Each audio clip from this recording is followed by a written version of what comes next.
তখন দেখি কি পেয়েছিস। পেয়েছি দাদু, তবে এদিকে নয়, ওই মাঠের ধারে রাস্তায় গরুর পায়ের ছাপ পেয়েছি। শুধু ছাপই নয়, থাপ থাপ গোবরও আছে।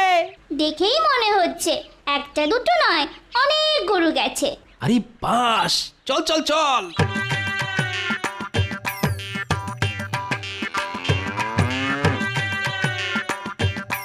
আমরা একেবারে তৈরি। কেউ এলেই ঘপ করে ধরবো। আর ওদিকে টোপ দুটো ছাড়া আছে, মনে হচ্ছে খালি হাতে ফিরতে হবে না। এরকম ফাঁদ কেটে কি কেউ বেরোতে পারে? বাবা, কার মাথা থেকে বেরিয়েছে দেখতে হবে তো। আরে এটা সেটা না রেখে সবাই মিলে গরু দুটোর ওপর লক্ষ্য রাখ।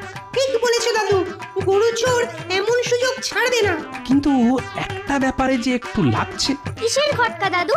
এই রাস্তা তো সোজা মুর্শিদাবাদে যাচ্ছে, তাহলে কি